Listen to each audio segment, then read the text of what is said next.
Hai, bertemu lagi bersama Mimin di channel Good Movie ID. Kali ini Mimin akan melanjutkan kisah Siwo, sang YouTuber overpower. Nah, seperti biasa sebelum lanjut ke cerita, jangan lupa like, subscribe, dan aktifkan lonceng notifikasinya agar kalian tidak tertinggal video terbaru dari channel Good Movie ID. Buat kalian juga yang mau mentraktir Mimin kopi, link traktir sudah ada di deskripsi.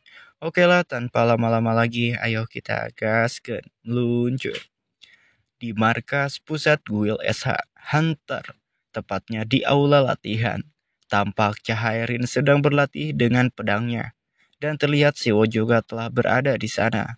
Siwo melihat jika Cahairin menggunakan gauntlet yang ia buat. Cahairin terlihat sangat serius dalam latihannya itu. Kim Minjue pun mengatakan jika ia akan memanggil Cahairin, tapi Siwo melarangnya dan ingin melihat latihan Cahairin sebentar lagi. Melihat Cahairin yang serius, Siwo pun bergumam dalam hati. Kekurangan Cahairin adalah dia tidak meditasi. Padahal ada banyak yang dapat diperoleh dengan melakukan latihan dengan tingkat konsentrasi seperti itu. Aku juga punya pengalaman yang sama sebelumnya. Qin Minjai lalu berkata, apa tidak apa-apa? Siwo menjawab, jika ia hanya ingin menunggu sebentar lagi saja. Tapi sepertinya ini bukan momen yang tepat. Siwo lalu memperhatikan Cahairin lagi dan merasa jika gerakan Cahairin tidak sistematik. Siwo bisa mengetahuinya dan lebih peka karena Trade Inside S Plus-nya telah meningkat. Ketika mempelajari seni tarung dewa, Siwo melihat pergerakan Cahairin ini seperti seseorang yang sedang menari namun dengan sembarangan. Ya mungkin karena Cahairin belum mempelajari teknik pedang yang sesungguhnya. Siwo lalu bergumam, sambil masih memperhatikan Cahairin. Sword Talent S adalah salah satu trait yang dimiliki Han Cahairin. Tapi trait tersebut kini tertimbun karena terlalu sederhananya teknik yang dia pelajari. Analoginya seperti, walaupun aku menggunakan trait Super Strength SS, namun karena aku tidak melengkapinya dengan seni tarung Dewa Hercules, kekuatan yang dapat kukeluarkan menjadi terbatas dan tidak sistematik. Siwo menganggap jika teknik sword masif yang digunakan Cahairin terlalu sederhana dan pada akhirnya pasti akan menunjukkan batasannya. Siwo menilai jika Cahairin mempelajari teknik yang tepat, perkembangannya pasti akan signifikan. Siwo juga berpikir, apakah cara satu-satunya agar Cahairin berkembang adalah dengan bergabung dengan sebuah grup bela diri yang ada di luar sana? Tapi sepertinya itu pun tidak mungkin. Ya karena mana mungkin SH Group akan mengizinkannya. Gumam Siwo sambil melihat Kim Min Jae. Alasan Han Chae-rin pasti tak mendapatkan izin karena jika sudah bergabung dengan grup tersebut, maka Han Chae-rin tidak boleh lagi terafiliasi dengan SH Group. Ya, kadang latar belakang yang bagus, terkadang juga bukan hal yang bagus untuk perkembangan. Siwo lalu melihat Gatub dan berpikir, apakah ada hal yang bisa ia pelajari di Gatub untuk mengajari Han Chae-rin. Di Gatub, Siwo melihat ada channel King Arthur, sang kenaik legendaris dari The Round Table. Lalu Siegfried, pemilik The Divine Sword, Balmung, seorang penakluk naga yang disebut-sebut sebagai sang Dragon Slayer yang pertama. Kemudian Xiang Yu, The Hagemon King. Semua video ini terlihat gila, tapi Siwo berpikir bagaimana jika Cahairin dapat mempelajarinya. Namun ada masalah lain, yaitu Han Cahairin ini tidak bisa melihat Gatub. Jadi pastinya dia tidak akan bisa belajar langsung dengan menonton di Gatub. Tapi seketika Siwo terpikirkan jika dirinya lah yang mempelajari teknik pedang tersebut, terus mengajarinya kepada Han Cahairin. Walaupun Siwo harus membayar biaya langganan yang cukup mahal, tapi ia berpikir uang untuk bayar biaya tersebut tinggal ia dapatkan dari Han Cahairin.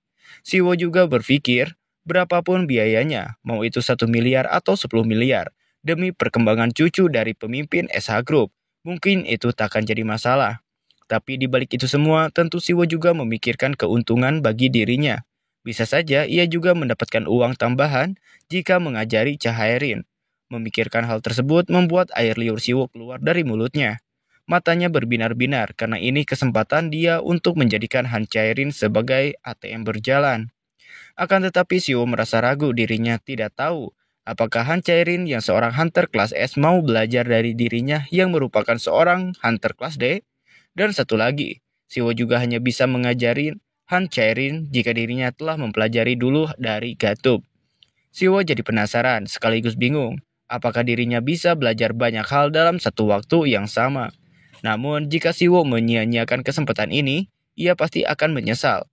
Ketika Siwo tengah berpikir, tanpa disadari oleh Siwo, Han Chaerin sudah ada di depannya. Han Chaerin pun berkata, harusnya kau mengatakan sesuatu jika kau sudah tiba. Sontak Siwo terkejut, tapi tak berkata apa-apa. Hanya saja Kim Min Jae meminta maaf. Ia bukan bermaksud untuk tak memberitahu, tapi Siwo menyuruhnya untuk tidak mengganggu. Dengan mengelap keringatnya, Han Chaerin pun memakluminya.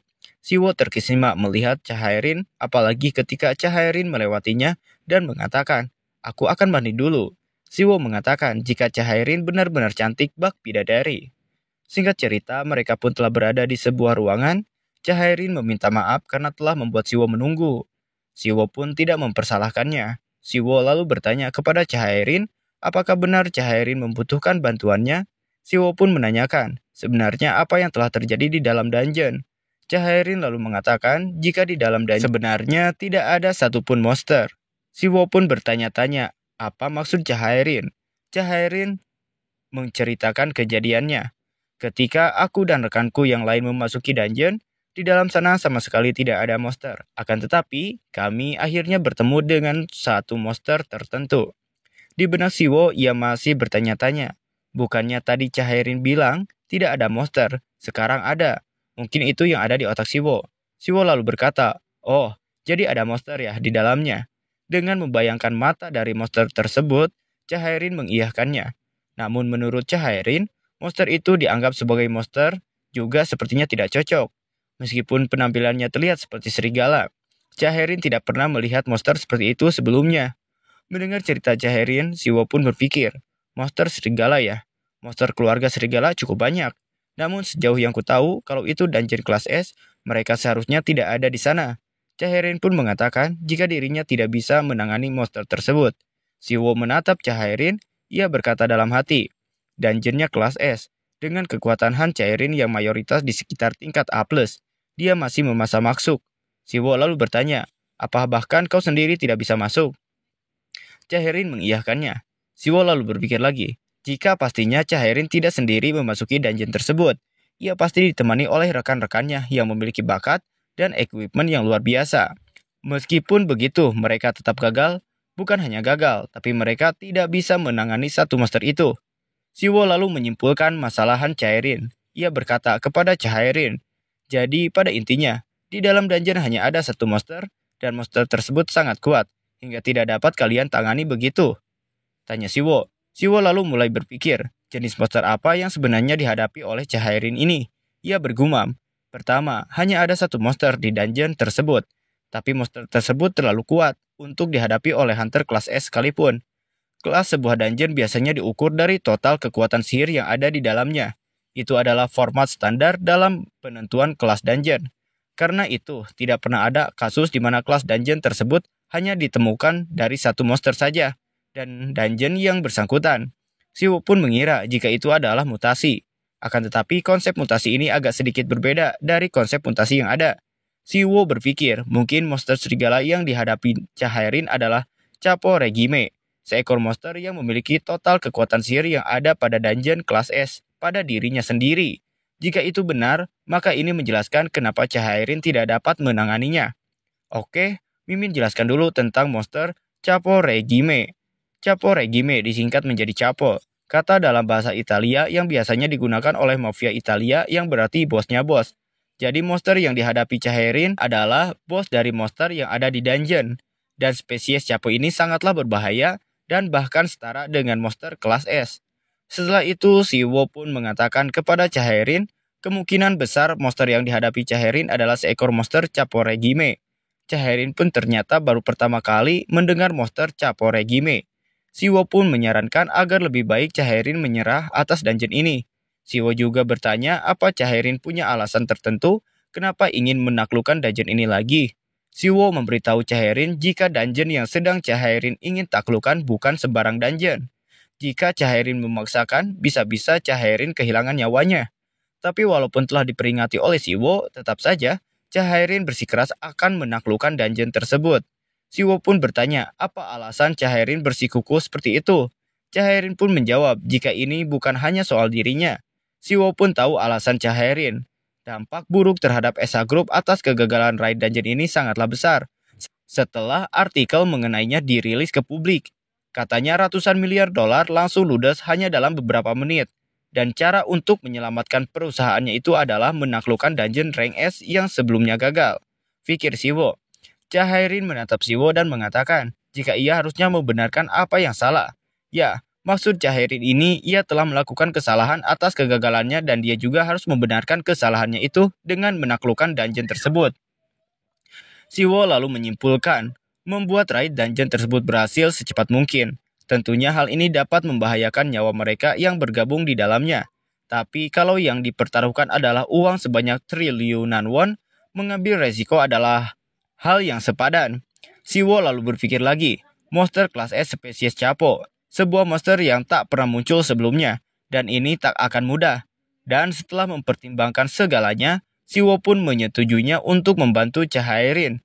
Tapi ia memiliki syarat. Siwo tersenyum dan mengulurkan tangannya sambil berkata, izinkan aku merekammu di channel YouTubeku, dan uang sebanyak 10 miliar won. Dengan senyuman licik, Siwo mengatakan jika ia tidak akan melakukannya kalau kedua syarat itu tak terpenuhi. Dan singkat cerita, Siwo telah mendapatkan DP 1 miliar dolar dari Chahairin. Siwo tidak menyangka jika Chahairin akan menyetujuinya begitu saja.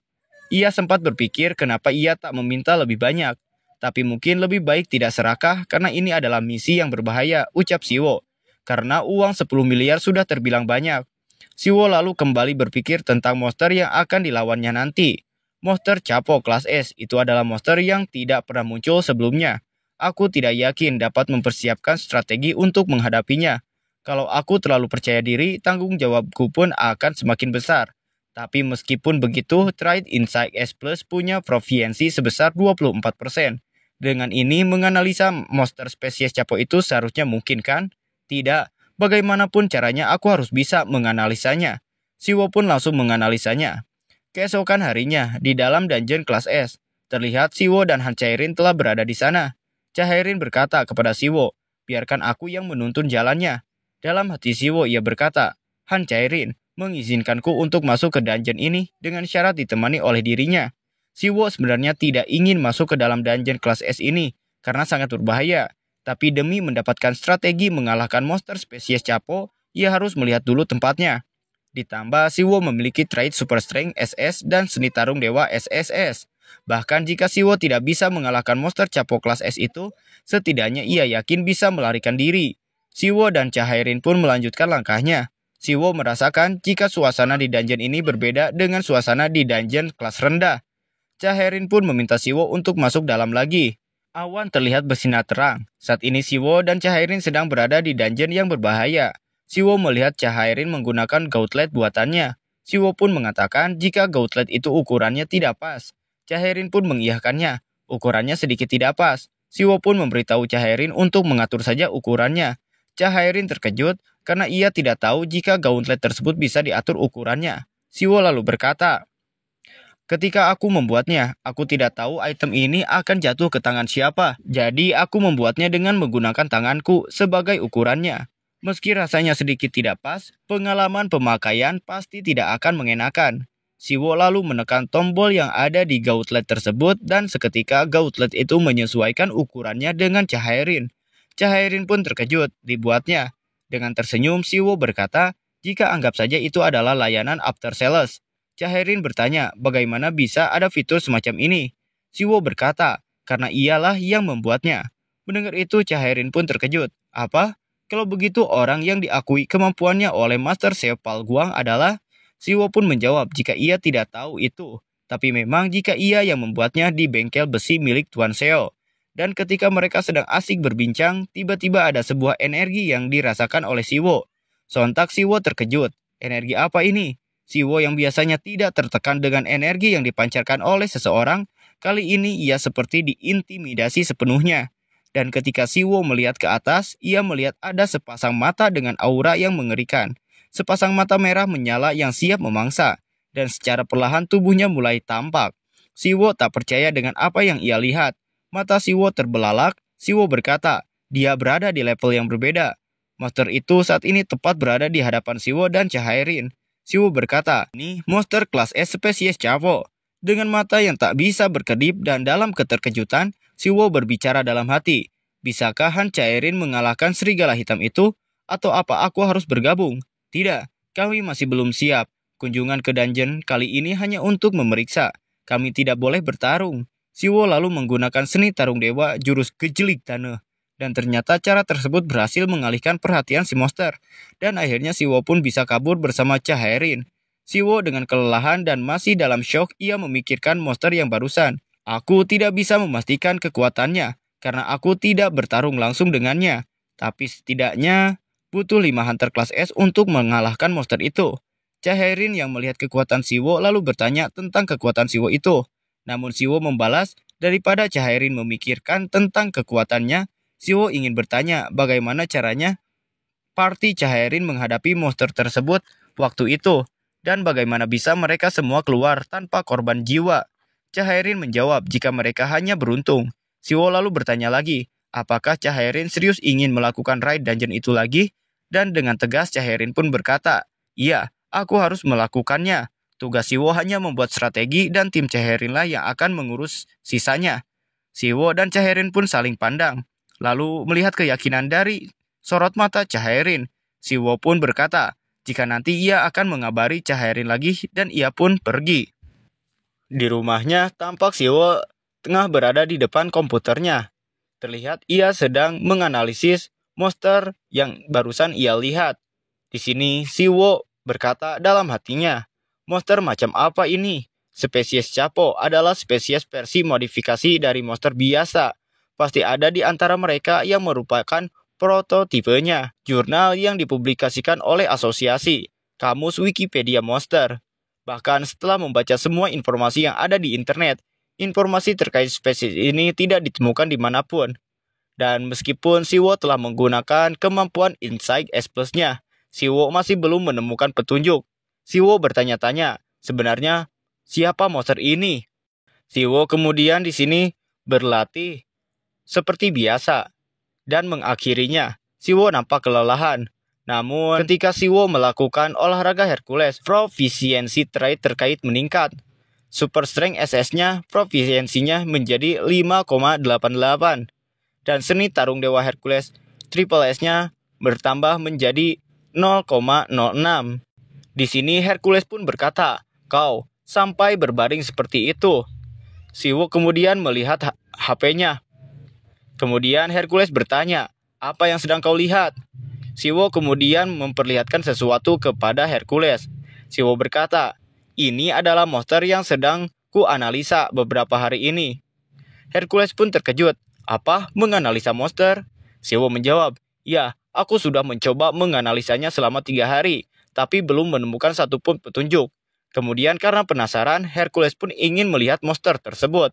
Dan ketika melihat monster itu, Hercules sepertinya mengetahui sesuatu. Siwo kemudian bertanya, apa kau tahu ini monster apa? Hercules kemudian menjawab, tunggu, ini kan, bukankah ini Fenrir? Ternyata Hercules mengetahui tentang monster tersebut. Siwo pun terkejut dan berkata, apa? Fenrir? Jadi, Fenrir adalah sebuah divine beast yang muncul di mitologi Nordik. Dia juga disebut sebagai Demonikop, sang serigala yang menelan bahkan dewa sekalipun. Alasan kenapa Fenrir dijuluki nama tersebut sebenarnya mudah saja. Kiamatnya dunia para dewa Ragnarok, entitas yang mengakibatkan terjadinya peristiwa Ragnarok, adalah Fenrir. Rahang atasnya menandakan akhir dari dunia dewa, dan rahang bawahnya menandakan akhir dari dunia manusia. Fenrir melenyapkan semua yang ada di hadapannya. Korban terakhirnya adalah Odin, dewa tertinggi dalam dunia mitologi Nordik yang digigitnya hingga mati. Kemudian di sini Siwo pun bertanya, kenapa Fenrir ada di sini? Dan lebih tepatnya bagaimana dia bisa kemari? Namun di sini Hercules tidak mengetahuinya. Hercules berkata, entahlah, aku pun tidak tahu soal itu. Kemudian Siwo berkata dalam hatinya, sebelumnya orang yang tidak aku kenal memberikan HP yang berisi Gatub begitu saja kepadaku. Dan sekarang Fenrir. Kemudian ia melihat Hercules dan bergumam lagi. Sepertinya tidak hanya Hercules yang telah tiba di bumi. Siwo kemudian bertanya lagi kepada Hercules, jadi monster ini sungguh adalah Fenrir? Hercules pun menjawab, mungkin.